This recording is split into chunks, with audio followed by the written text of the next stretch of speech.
यदि कोई जमीन पर कब्जा कर ले तो बहुत कष्ट होता है। यदि किसी की स्त्री खत्म हो जाए तो बहुत कष्ट होता है। यदि किसी का जवान भाई खत्म हो जाए तो बहुत कष्ट होता है।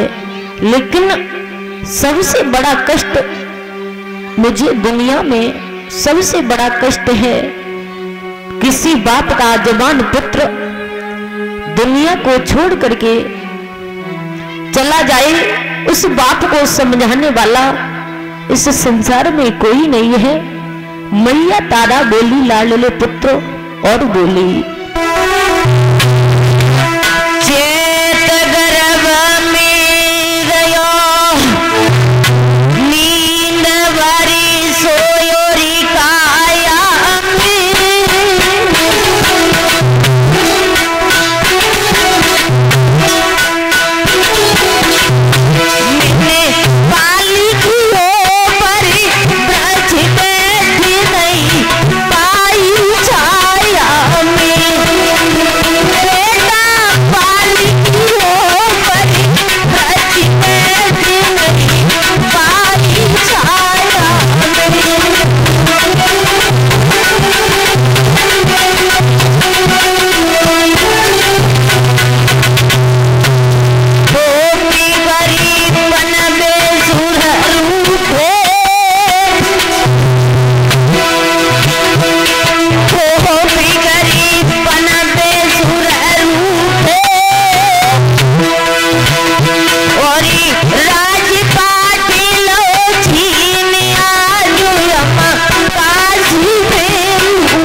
मैया तारा रो कर के बोली, कहने लगी, लाडले पुत्र रोहतास, तुम्हारे बिना बेटा अब हम कैसे जिएंगे?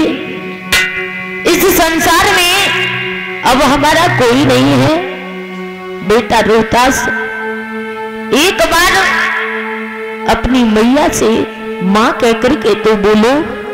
और मैया तारा बोली, लाडले पुत्र रोहतास, कन्हैया तेरे बिना हम कैसे रहेंगे? और बोली,